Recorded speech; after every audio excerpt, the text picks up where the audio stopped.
This is episode 71 of the Women in Depth podcast. The information found in this podcast is not a substitute for help from a licensed mental health professional.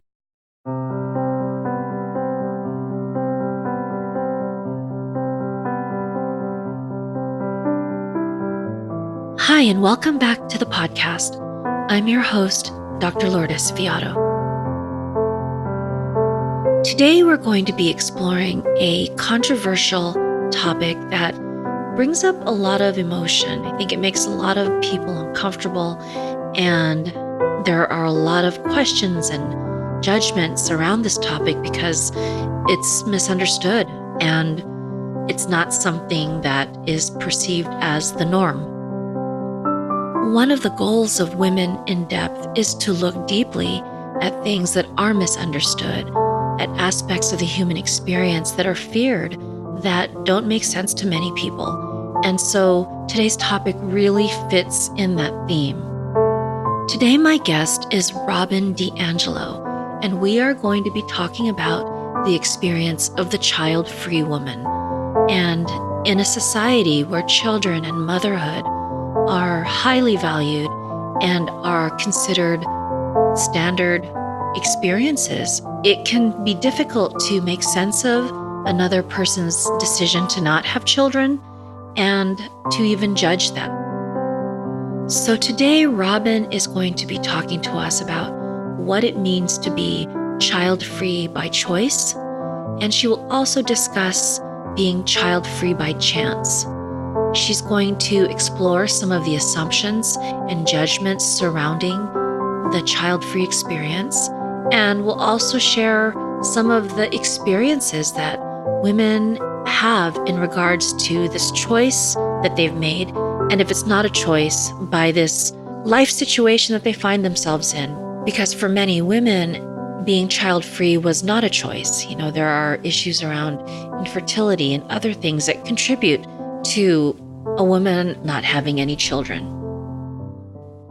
Robyn D'Angelo is a licensed psychotherapist and the founder of the Happy Couple Expert private practice in Orange County, California.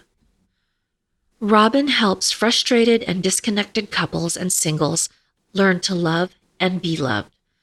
She walks them through how to connect deeply while creating space for fun. Robyn's clinical work and/or writing has been featured on PsychCentral.com, MSN.com, DinksInternational.com, Huffington Post, and she has been a guest on the Big Change of Heart podcast, Coaching Through Chaos podcast, and the Couples Expert podcast, and more. Hi, Robyn, and welcome to the podcast. Hi, Lourdes. Thanks for having me. Thank you for being here. I'm so grateful that, you're willing to come onto the podcast today because we're talking about a pretty sensitive area today. We're going to be talking about women who find themselves without children for whatever reason. Right. I'm excited to be here. It is definitely a pretty important topic to be talking about. Yeah, so thanks for your courage and your willingness to come and have this conversation because I think it is a much needed dialogue. Yeah, for sure. I think you're right. There's not enough people talking about this in a way that feels inclusive. Yeah. And feels okay to talk about. Right? Yeah.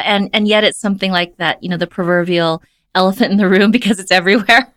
And so are we when we say it. Like right? Us child-free gals are everywhere. So yes, we are the walking elephants in the room. That's for sure. So I'd like to start off by asking, how did you come to care so much about this topic, to be passionate about it? Well, from a young age, personally, I just knew I didn't want to be a mom. I didn't really know what that meant other than I just didn't have that drive that friends had, that family members had, that, people were asking me, I bet you can't wait to be a mom, all of these things. And I thought, no one else is having the conversation I'm having, which is, no, I'm not excited about this. And why isn't anyone talking about where you want to go and travel in the world? And I'm not hearing people talk about careers and like their passions and the things that scare them and all these things. I just kept kind of hearing these conversations that I didn't have answers for. And I felt really uncomfortable. I thought something was wrong with me.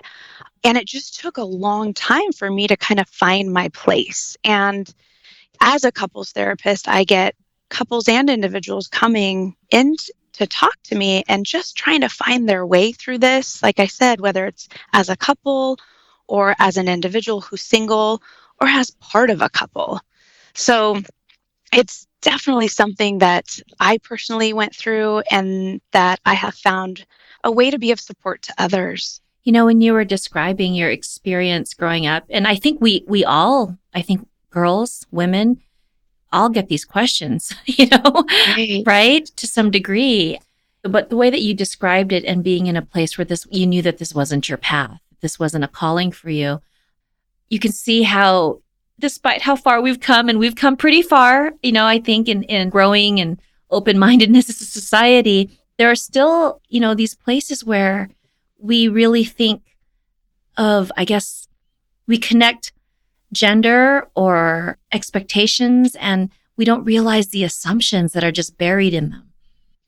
I agree wholeheartedly. It was almost like my female role models in my life didn't even know what else they should be asking me about, didn't Right. know how else to encourage me and things to get me excited about. It's like we just don't know. Yeah. So it just kind of felt lonely and it felt uncomfortable because, like you said, I knew this wasn't my path, but there wasn't really anyone else there saying, hey, maybe this is your path, or maybe you want to check out this road down here. There really wasn't any of that. And I think when you're a child or a young woman and you don't hear the path that you are on being reflected to you or shared as an option, it can be very hard to share that with others. Absolutely. And I think another part of that is I wasn't even hearing, no, that's not an option, because there wasn't even language around child-free. Yeah. Like it just wasn't a conversation. And I think back and I'm like, oh my gosh, my I have three older sisters and I have nieces, and I'm like, you bet that Aunt Robyn is talking to you about where do you want to travel in the world, and make sure if marriage is in your future that you think about all what that means to you and what you want it to mean and what you want it to look like. And they're teenagers now, but they're saying things to me like, Aunt Robyn, no one else is talking about this. So wow, it's powerful. yeah, I love that I can be there for that. So Robyn, I like to start with like the basics, just because I want to make sure our listeners are all on the same page and understand, what we're talking about as far as the languaging. So I just like to start with kind of a really simple but not so simple question. And that is, what does it mean to be child-free? It's such a great question. I think, with anything, each person who is child-free, whether it's child-free by choice or by chance, I like to say, they have their own preferences. So, I'll just kind of speak from my perspective today, which is I have chosen to remain child-free. I didn't choose to become child-free, right? So we start out life without children. So I chose to remain on this path. Some people will talk and use the verbiage of childless. For me, it just doesn't resonate because something about the language makes me feel, oh, I must be less without children. And for some people, that doesn't bother them at all. But it just didn't resonate for me and align with my idea of being child-free, because I really, truly do equate my lifestyle of being child-free to freedom. And so that just really spoke to me. And that's the language and the verbiage that I personally use. And, we talk about being child-free by chance or by choice.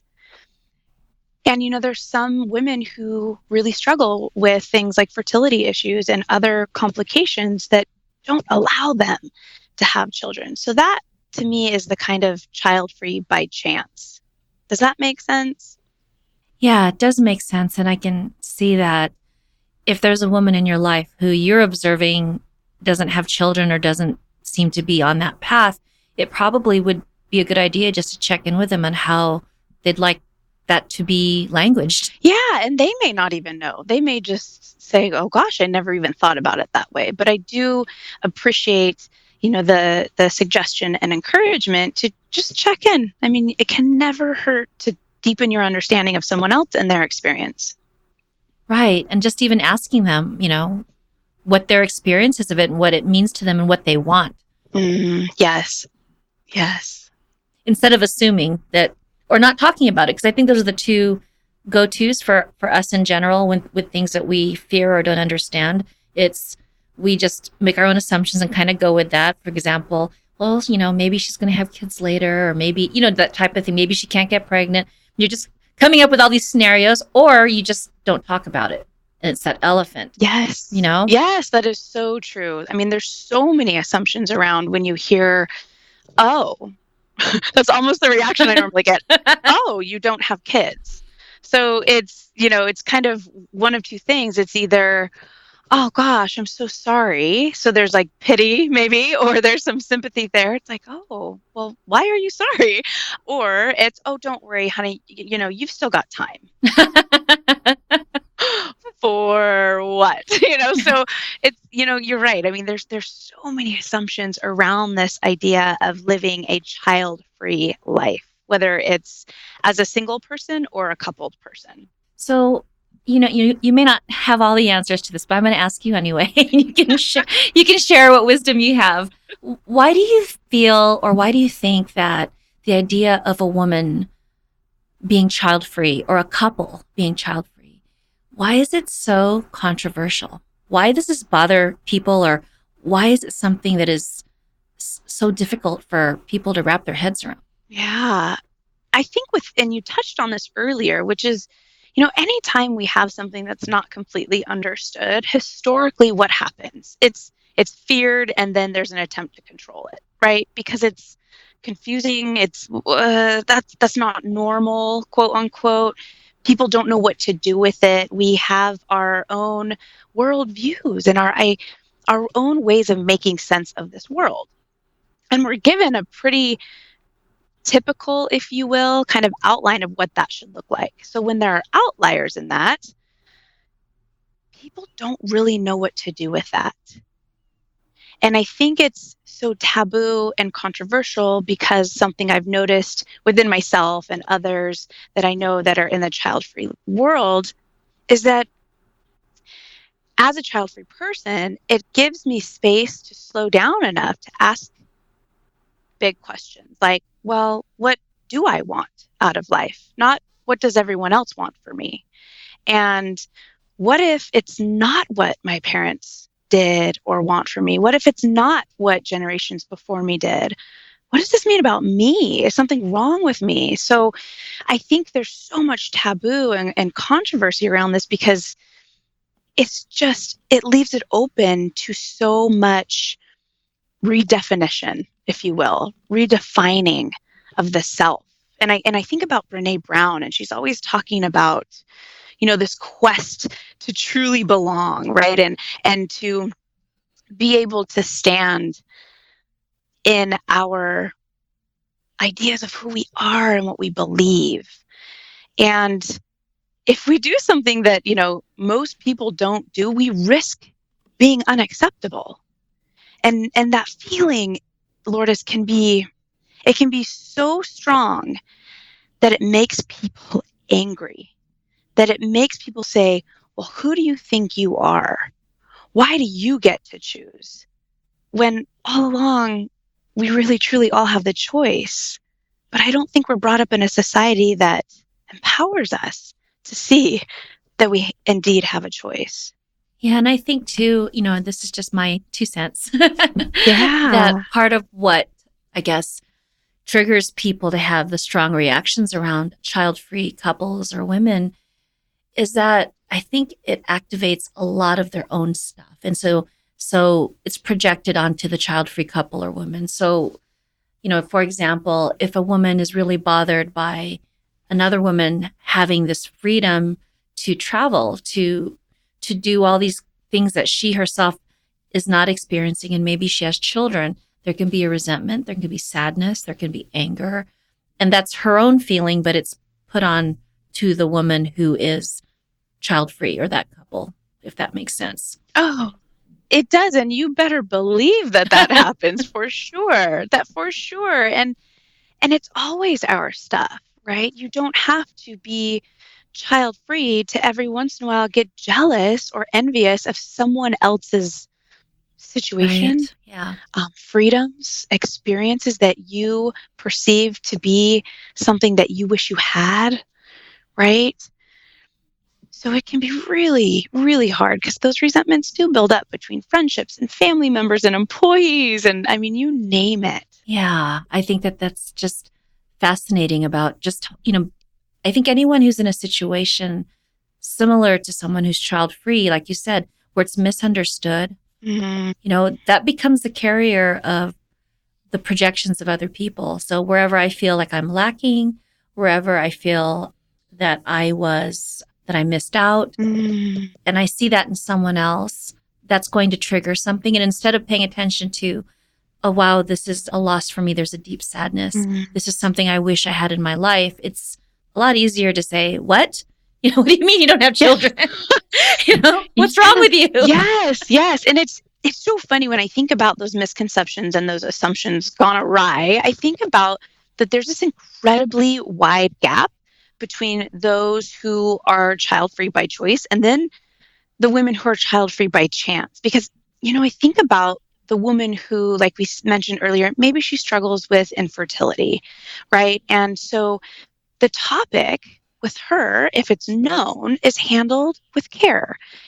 People might talk to her and kind of be sympathetic. There may even be some pity in there, which never feels good. Or maybe there's some grief expressed. But here's what I found, Lourdes, is that the person who is finding out about, the child-free gal who for some reason can't have children, and they kind of express a grief of sorts. What I found is that there's not grief for the child-free woman's grief. It's almost like there's a grief for who or what she could have been in society if she were able to conceive.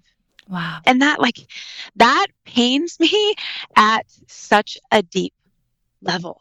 That pains me because it's led to hearing some of the most ridiculous and insensitive comments, to women who are child-free by chance or by design, however you want to say it.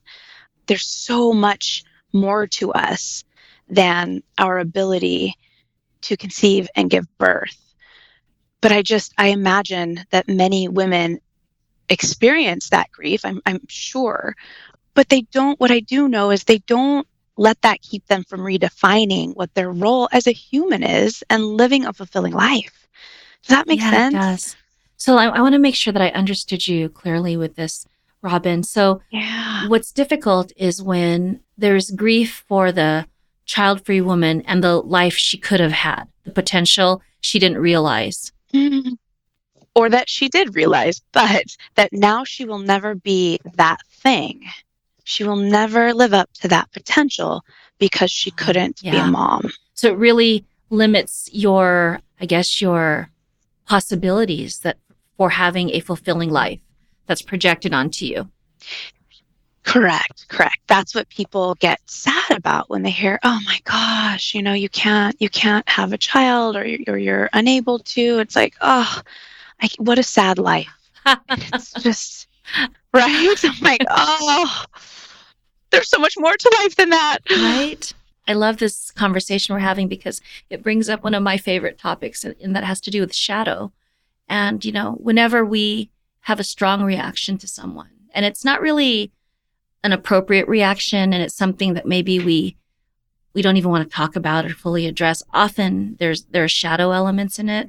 And, with this whole, I guess, the way that some people can judge or perceive or look at child-free couples or women, it's not really about the child-free couple or woman. It's about the individual who's making those observations. It's about something within you that this person outside of you is kind of bringing to the fore. But it's something that it's not about the person who's child-free. It's about the person who's observing them, if that makes sense. It makes total sense. It's about what my idea of child-free means. Right. That's all it is, right? Like Right. I think about, I was thinking about this earlier and thinking about assumptions, and there's three that really jump out at me that I would love to share, and maybe the audience will connect Absolutely. with. Yeah, Yes. that the first one that I get a lot is that, like, oh, you must be a really selfish person. I think, well, okay, I'll own that partially. And after hearing that enough, I really decided to look up the actual definition of selfish. And when I did, it said lacking consideration for others and concerned chiefly with one's own personal profit or pleasure. And I thought, okay, I can own half of that. I'm definitely concerned with, my personal pleasure in life and what success and fulfillment means to me and how to make that happen. Yet there is not a part of me that lacks consideration for others. And when I think about that, it takes me back, Lourdes. It takes me back to what it means to be a woman, what it meant for me growing up, and to be raised with this encouragement, I guess I'll call it, to consider everyone around me.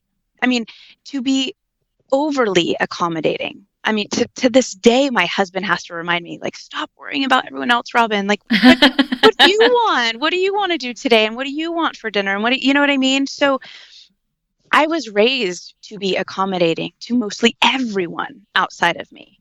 Like a lot of women I know were, but something about the choice to be a mother, to have a child, that was it just wasn't something I was willing to do for someone else. So, just like I'm sure people who choose to have children probably do it because they want to. I mean, there's a desire to be a mother, to care for this little human, maybe to leave a legacy. But, I don't think people decide to get pregnant or have a family because they say, oh, I want to make sure I am really sleep deprived and all my relationships become strained because now my focus shifts and I'm pulled in a million directions. No, they do this because they want to feel the pleasure of being a parent. So I go back to this assumption of choosing to remain child-free as selfish. And I think to myself, well, aren't both of these decisions a little selfish, right? We're doing something to gain pleasure, whether it's to be a parent or to not. I just don't think selfish is that big of a word. It's not that bad to me. Right. But again, just the assumption that someone is selfish because they choose not to have children is completely off the mark. I mean, what a judgment! What a way to kind of generalize a word towards a decision and decide that this person is this adjective because of that decision. Right. Right. And, right. And when you look at the majority of people who are either child-free by choice or by chance, and you look at their lives, I mean, by default, they typically choose something pretty important and valuable to them to put that energy into and that care and that passion. And it just happens to not have a heartbeat and be able to talk, right? Yeah. So. Right.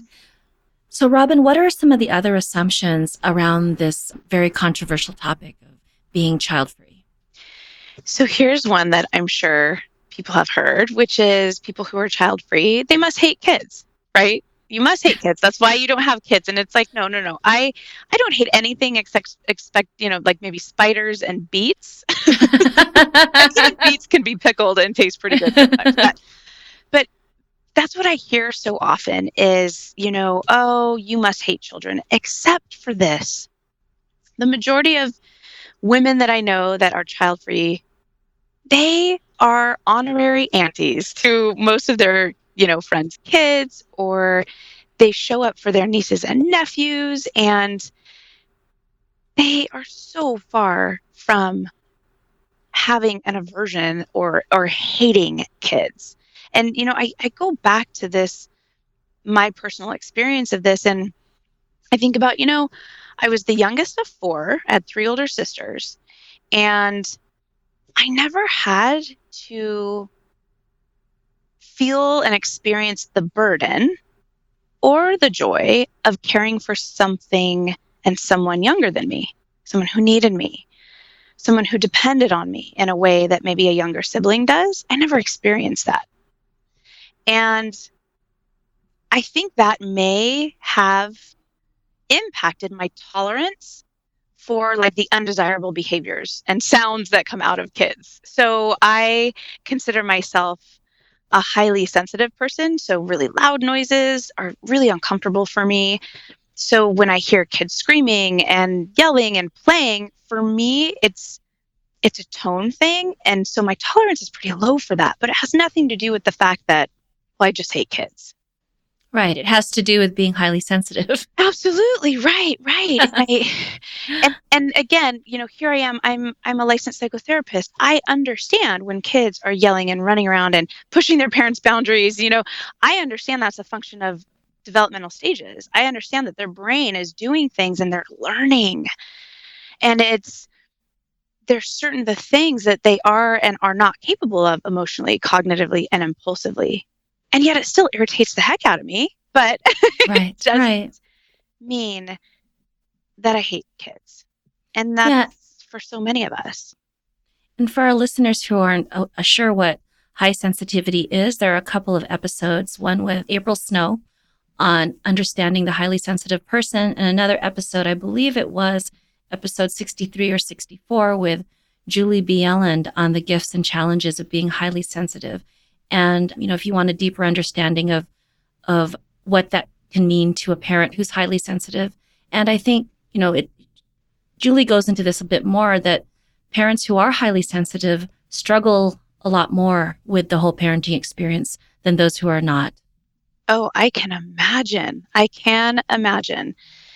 And that's something that, as a highly sensitive person, it's not just the senses, right? It's also being able to feel emotions. And I will tell you, as someone who is highly sensitive and has a pretty low tolerance for, really loud sounds, if a child around me is crying, it's almost painful for me. Like, it's almost like I can feel their frustration, their desperation, this feeling of like hopelessness, because maybe they can't express what it is they need, or they don't even know what they feel, but it's just this, and it's almost overwhelming for me. And I have found that to be true with a number of my fellow child-free gals that happen to be highly sensitive. Yeah, well, when I was talking to Julie, she shared that there's now brain research that shows that, the differences between the brains of highly sensitive individuals versus none. And one of them was that when someone is experiencing anything, let's go with what you were saying, like a crying child, the highly sensitive person's brain, the neurons mirror what's happening with that child who's crying. So you actually are having the experience, which is why for highly sensitive individuals, being around any type of emotion, they're going to feel it as much as that person. That makes so much sense. And I'm so glad that there's, science and research that's being shared to help us deepen this understanding. So did you have any other assumptions for us, Robyn? Yeah, I just had this last one that I hear quite often. And it's that, oh, you are child-free, so you must have all the time and money and sex you could ever want. You know why? Because probably those who have kids are going, oh my gosh, if I had time, I would be having all the sex and fun and money that I want. Exactly. But just because we are without child does not mean we're any more or less than someone who does, who does have a child. And here's the thing that I always think about. I have choices in how I spend my time and money, just like parents do. I struggle in my marriage, just like parenting couples do.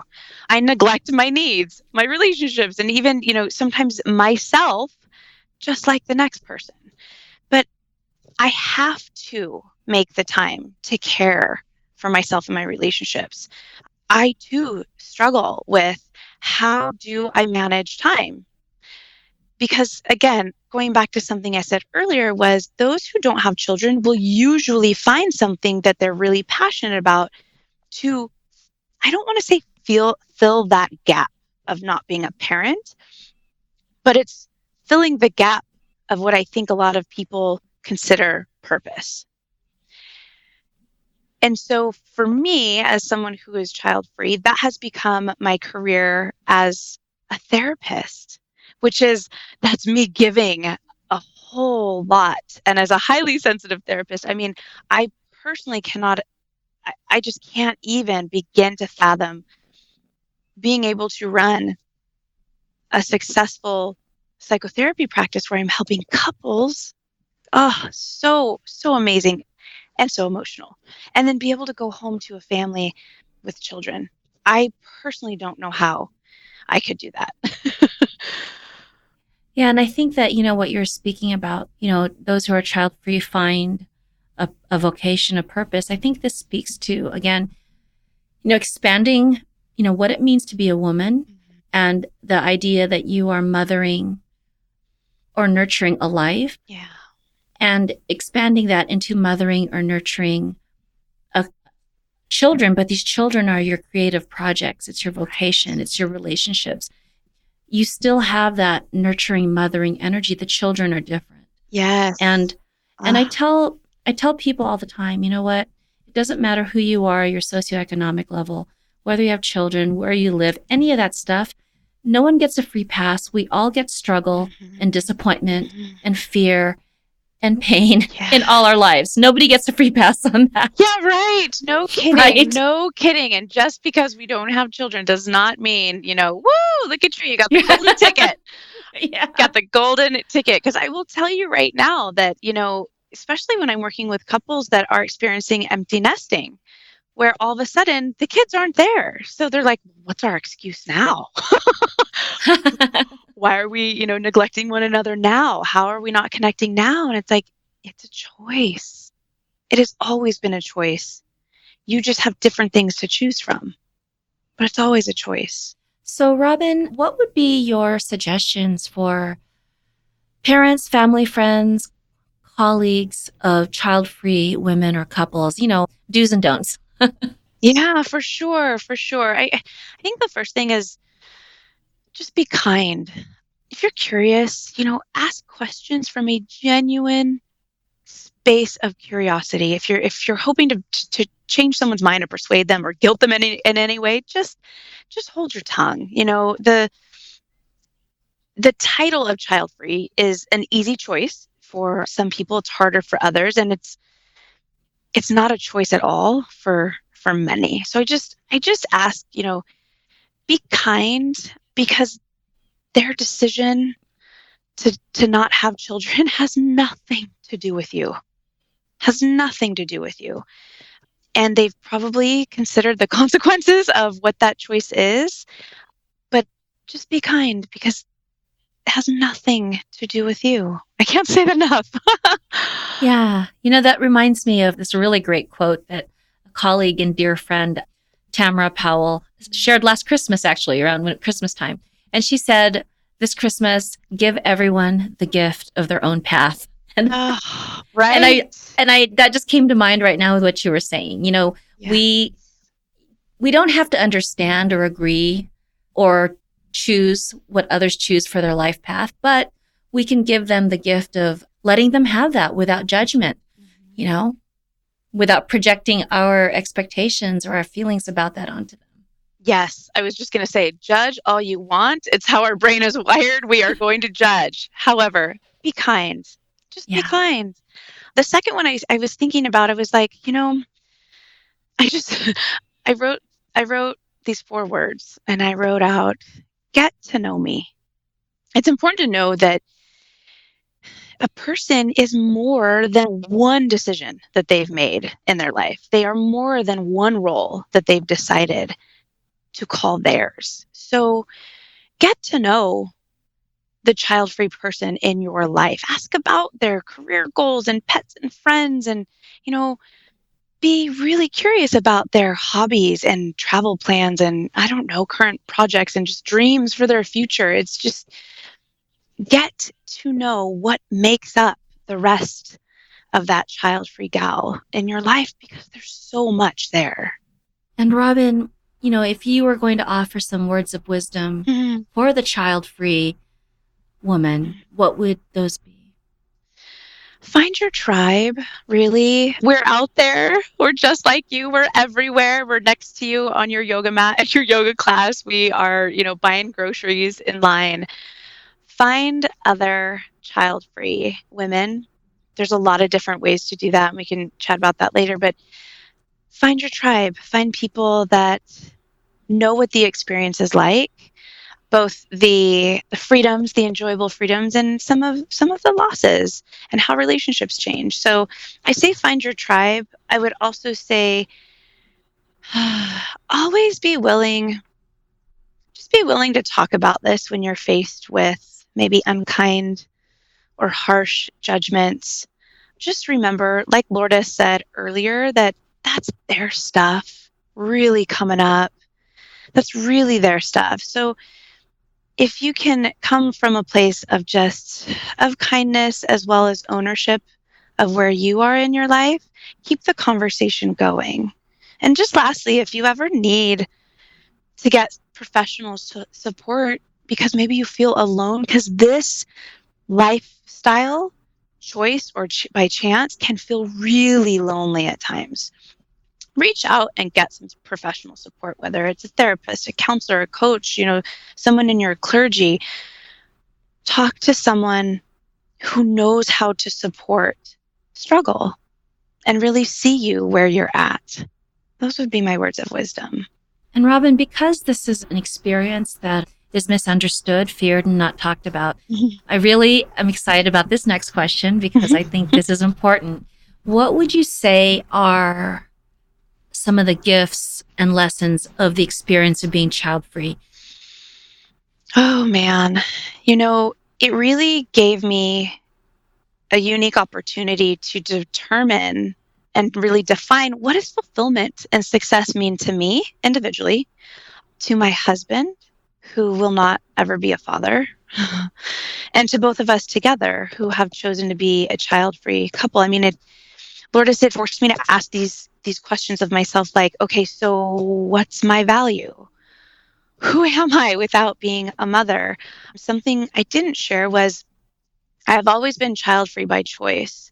However, this time last year, because of medical issues, I had a full hysterectomy. And so that choice, even though it was always mine, was no longer mine.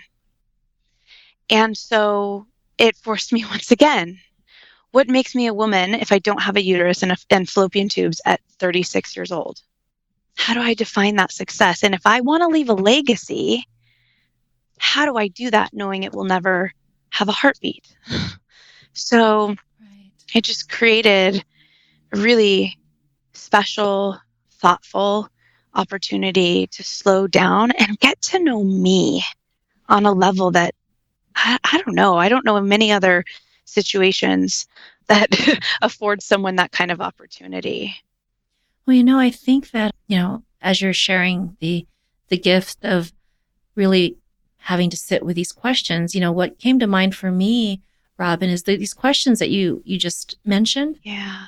These are actually questions that we all face at certain times of our lives. And for a lot of us, it's after you have the space of children not being there to ask these questions. And so what I think is beautiful about all this is when you ask those questions, it just showed me how it reminded me, and I know for our listeners as well, that we're all human. Whether I have a child or not, whether I have a uterus or not, I ask these same questions. And one of those most important questions that I think we all grapple with, and especially if you want to live a meaningful life, is who am I apart from my roles? Yes. And we ask that regardless of whether we have children or not. I do. Yeah. I do. Yeah. So, Robyn, what are some, tools, resources that you would recommend for women or couples who would like to learn more, get some support? Sure. There's so many great resources out there. There's a couple different books that first come to mind. One is called Two is Enough, and that is specifically for couples. It's a couple's guide to living childless by choice. That's a really great one. There's a really fun blog out there. It's called We're Not Having Kids. It's by a couple, Amy and Lance Blackstone. And there's something that actually was just in October. I think it's an annual summit. It's called the Not Mom Summit.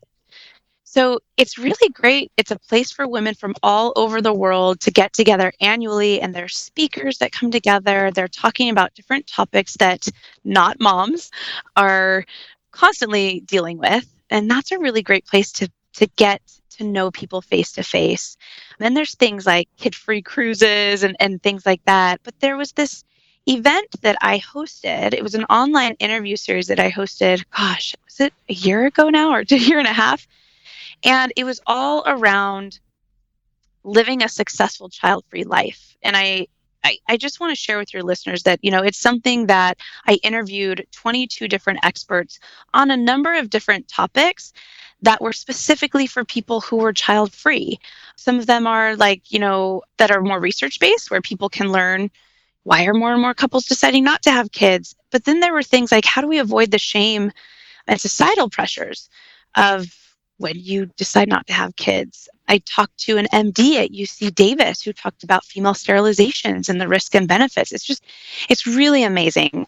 And so I actually sell that on my website. But what I want to offer to, any of your listeners is if they want to check that out, it shows all the different topics. If there's any that really stand out to them, I would be happy to send them those video interviews absolutely for free. So there's 22 of them, I think. So they are welcome to go and check out all those different topics. And if there's one or two that stands out and they're really interested, Lourdes, I would seriously just love to share that with them, because I think this is, like I said earlier, this can feel really lonely. And people listening right now might not even know the questions to ask, might not even know who to go to if I'm trying to buy a house, but I don't care about school districts, right? Like, what do it changes the way we make decisions in our life. So that's a resource I would be happy to provide to your audience. That is an incredible gift. That's so generous. And I mean, to be able to, for our listeners to check that out. And we'll, of course, put this in the show notes, Robyn, but if you could also share the best way for listeners to access that gift, to get in touch with you if they'd like to work with you or learn more about what you do. Sure. My website is www.thehappycoupleexpert.com. And I'm everywhere. I'm on Facebook and Twitter. I'm on Instagram. I have a YouTube channel with hundreds of videos on different relationship topics, because it really is my passion to, help couples master the messiness of couplehood. So you can find me at my website and on pretty much any social media platform. And we'll definitely be able to share a link of where to find the interview series. It's also under the products page of my website, but we'll share that with everyone.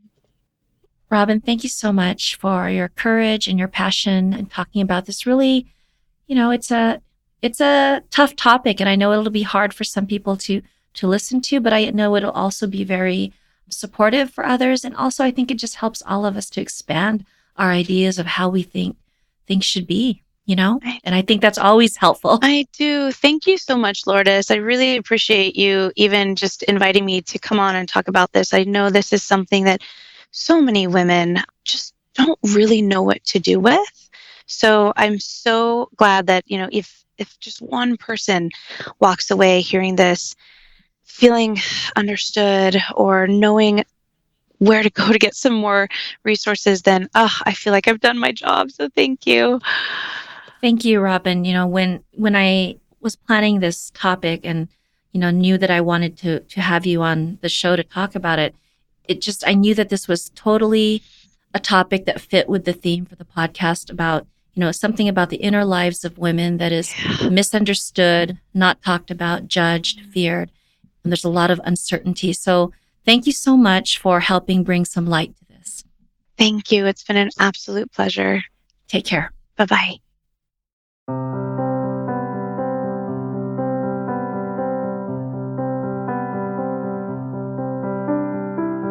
I hope you enjoyed today's conversation with Robyn.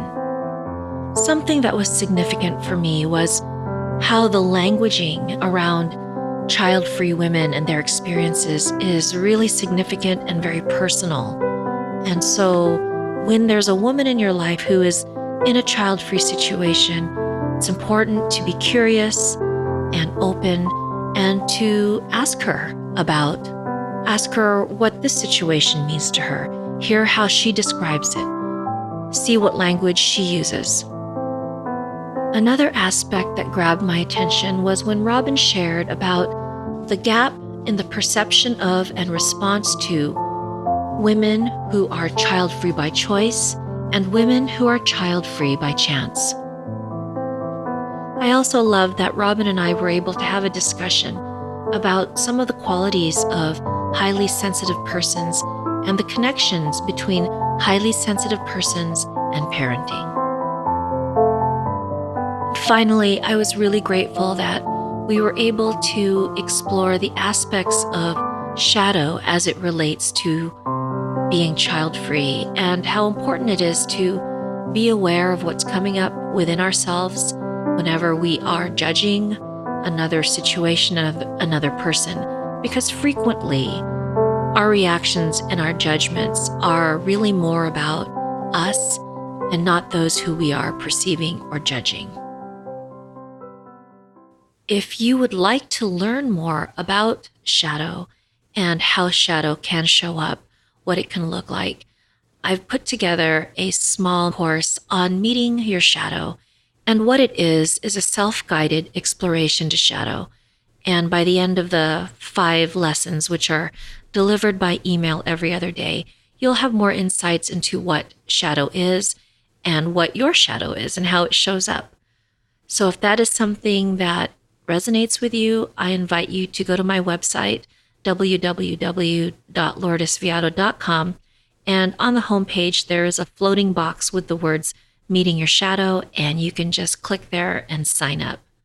For show notes to today's episode and links to all the resources mentioned, please visit www.lourdesviado.com/women in depth. And if you enjoyed today's episode, please subscribe on iTunes or share with a friend. Again, thank you so much for listening, and see you next time.